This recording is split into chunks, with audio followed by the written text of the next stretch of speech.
अगेती बिजाई तब तक सार्थक नहीं कही जा सकती है जब तक उसमें फुटाव अच्छा ना हो।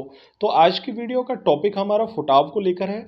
आज की वीडियो में जानेंगे कि हम गेहूं की फसल में अच्छे फुटाव कैसे निकाल सकते हैं, क्योंकि 7 से 8 किलोग्राम प्रति बीघा तक की बिजाई किए जाने के बावजूद यहाँ पर इतना फुटाव नहीं हो पाता या इतने पौधे का अंकुरण नहीं हो पाता कि हमें फुटाव की ज़रूरत ना हो।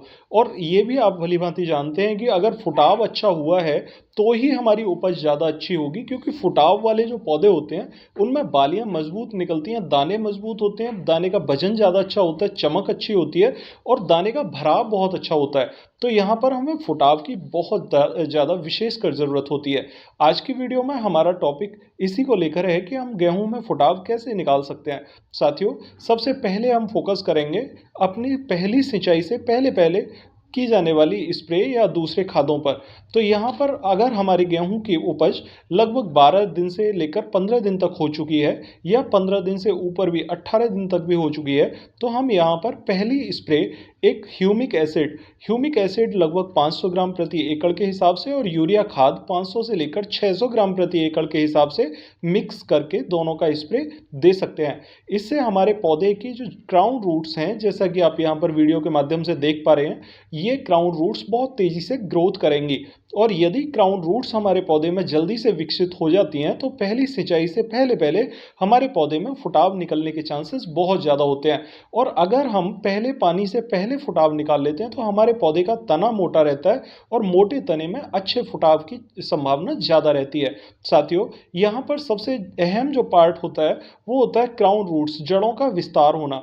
और जड़ें यहाँ पर इतने अच्छे से विकसित हो चुकी होती हैं कि जो हमने डीएपी, डायमोनियम फॉस्फेट या यूरिया जैसे दूसरे पोषक तत्व अपने खेत में लगाए हुए होते हैं, उन्हें जो क्राउन रूट्स होती हैं वो बहुत तेज़ी से एब्जॉर्ब कर लेती हैं और अपने आसपास के बड़े एरिया से, क्योंकि जड़ें बाहर तक फैल चुकी होती हैं, वो इतने एरिया में जो भी खाद होते हैं या दूसरे पोषक न्यूट्रल पोषक तत्व पड़े हुए होते हैं उन्हें एब्जॉर्ब कर लेते हैं।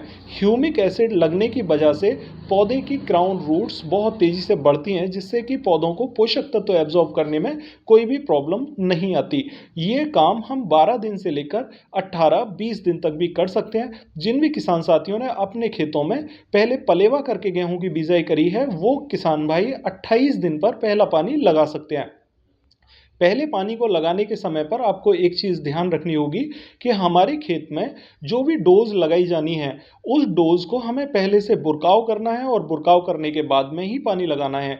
बहुत सारे किसान साथी यहाँ पर पानी लगाने के बाद में चिपक बनती हुई अवस्था में खाद लगाने के बारे में सोचते हैं। और बहुत सारे किसान भाई एक पॉइंट बहुत ज़्यादा पूछते हैं कि क्या हम पहली डोज में जिंक सल्फेट, सल्फर या दूसरे जो अदर पोषक तत्व हैं उन्हें लगा सकते हैं क्या? क्योंकि बहुत सारे पोषक तत्व ऐसे होते हैं जिन्हें हम दूसरे, तीसरे या चौथे पानी पर देते हैं, तब वो ज़्यादा हमारे लिए कारगर साबित होते हैं।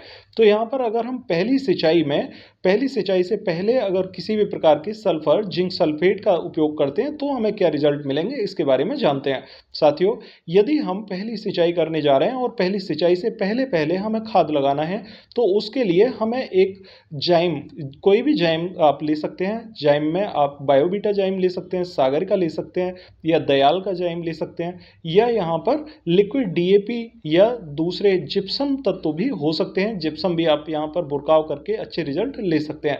यानी कि आप यूरिया खाद 35 से 40 किलोग्राम प्रति एकड़ के हिसाब से और एक जाइम यहाँ पर ले सकते हैं बुरकाव के माध्यम से, और दूसरा ह्यूमिक एसिड आप 1 किलोग्राम प्रति एकड़ के हिसाब से ले सकते हैं। ये आपके पौधे के फुटाव में बहुत मददगार साबित होगा और इसका बुरकाव करने के साथ में ही आप पानी की यहाँ पर सिंचाई कर सकते हैं। बहुत सारे किसान भाई पूछना चाहते हैं कि उनके खेतों में मिट्टी चिकनी है और चिकनी मिट्टी होने के कारण जब पहली सिंचाई करते हैं तो पानी काफ़ी लंबे समय तक भरा रहता है, जिसके कारण पत्तियां पीली पड़ जाती हैं और पौधे की ग्रोथ रुक जाती है, फुटाव नहीं निकल पाता। तो उस अवस्था में किसान भाइयों को क्या करना चाहिए?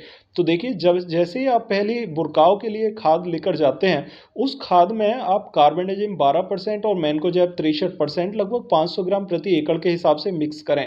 यदि आप इस प्रकार के फंगिसाइड मिक्स करके नीचे बुरकाव कर देते हैं तो उससे आपके खेत में भरने वाले पानी से आपके पौधे का बचाव हो जाता है और पौधे की जड़ों पर लगने वाली जो फंगस होती है वो इतनी विकराल रूप धारण नहीं कर पाती, ताकि पौधा हमारा वहाँ पर सुरक्षित रहता है और पौधे की जड़ें यहाँ पर उस फंगस से बचाव कर पाती हैं। साथियों, अगर आप चाहते हैं कि हम पहली सिंचाई के समय पर किसी भी प्रकार का फंगिसाइड ना लगाएं, तो पहली सिंचाई होने के साथ में जैसे ही चिपक वाली अवस्था बने उस अवस्था में आप इसका स्प्रे भी कर सकते हैं, यानी फंगिसाइड आप ले सकते हैं। इसके साथ में आप यहाँ पर ह्यूमिक एसिड भी स्प्रे के माध्यम से लगा सकते हैं, यानी कि 3 प्रकार की दवाएं आप लगभग 28 से 30 दिन के समय के बीच में एक बार यूज कर सकते हैं अपनी फसल की अवस्था अनुसार।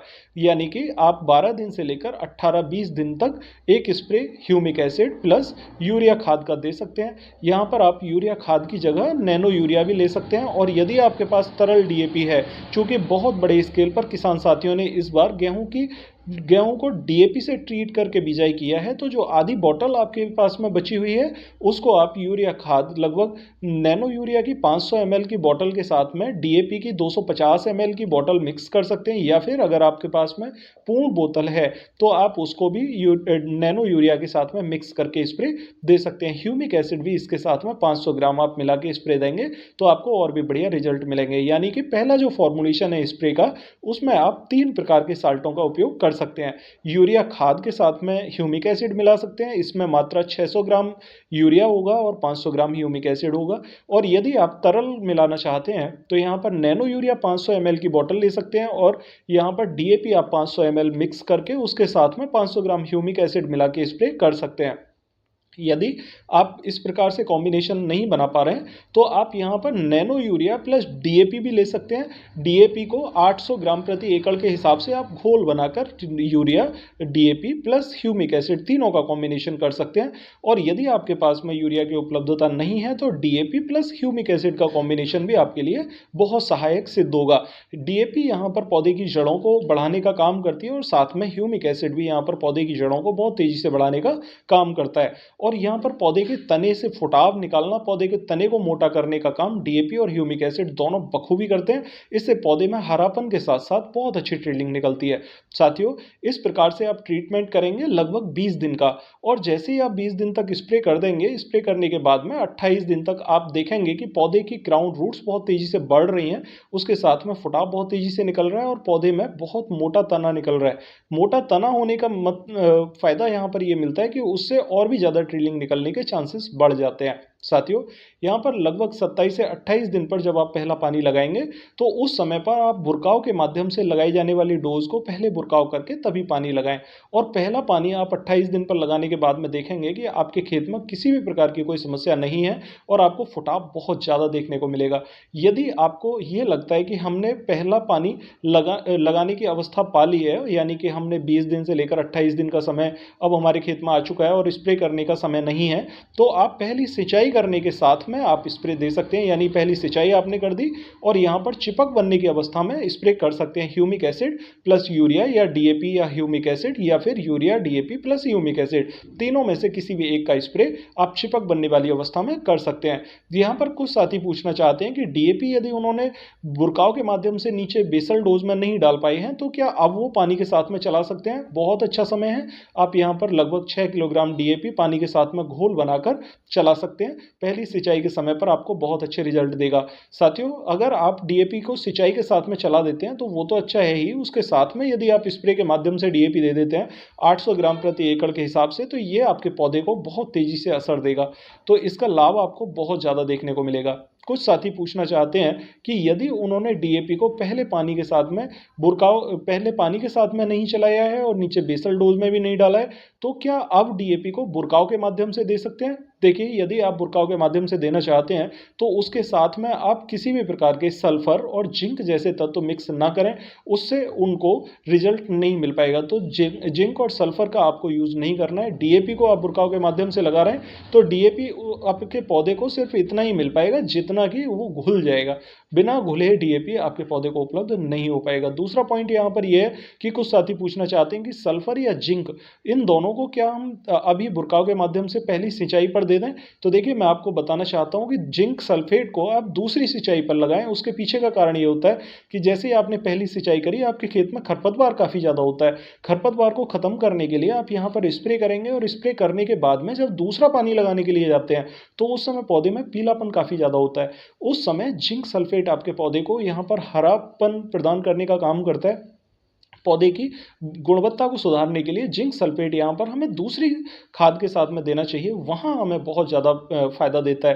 कारण क्या होता है, जिंक सल्फेट हमारी पत्तियों के विकास में बहुत मददगार होता है, पत्तियों के हरापन को बढ़ाने में मददगार होता है और पत्तियाँ विकसित होती हैं, क्लोरोफिल की मात्रा भी बढ़ती है। तो तब तक पौधा हमारा विकसित हो जाता है और दूसरे पानी पर हमें जिंक सल्फेट का रिजल्ट बहुत अच्छा मिलता है। सल्फर की बहुत सारे किसान साथी पूछते हैं कि सल्फर हमें कब लगाना चाहिए, तो मैं उनको सजेस्ट करना चाहूँगा तीसरे पानी पर आप सल्फर का उपयोग करेंगे तो आपको बहुत अच्छे रिजल्ट मिलेंगे। कारण क्या होता है कि सल्फर तीसरे पानी पर देने के समय पर पत्तियों में हरापन की बहुत ज़्यादा ज़रूरत होती है और सबसे अहम पॉइंट होता है यहाँ पर कि बालियाँ बनने के समय पर सल्फर की ज़रूरत होती है पौधे को, क्योंकि वहाँ पर तेलीय कंटेंट को बढ़ाने में सल्फर मददगार होता है और हमारे पौधे को उसी समय पर ज़रूरत होती है, क्योंकि गोब में बालियाँ कहीं ना कहीं विकसित हो रही होती हैं और उस समय पर सल्फर हमारे पौधे को काफ़ी हद तक मददगार होता है। सल्फर हमें यहाँ पर WDG 90% 3 किलोग्राम प्रति एकड़ के हिसाब से और पोटास 0050 NPK यहाँ पर 2 किलोग्राम प्रति एकड़ के हिसाब से यूरिया खाद के साथ में मिलाकर बुरकाव करना चाहिए। तो इस प्रकार से आप यदि ट्रीटमेंट करेंगे तो आपको लगभग 80 से 90 दिन तक का ट्रीटमेंट मिल जाएगा और उस समय पर आपकी फसल बहुत अच्छा चल रही होगी। साथियों, आशा करता हूँ आप मेरी बात समझ पाए होंगे और फिर भी यदि आपकी कोई क्वेरी हो तो कमेंट बॉक्स में ज़रूर पूछिएगा और यदि चैनल पर नए आए हैं तो चैनल को सब्सक्राइब करना बिल्कुल भी ना भूलें, क्योंकि इस टाइप की ज़रूरी जानकारी मैं आपको देता रहता हूँ। मिलते हैं अगली वीडियो में, तब तक के लिए नमस्कार किसान साथियों।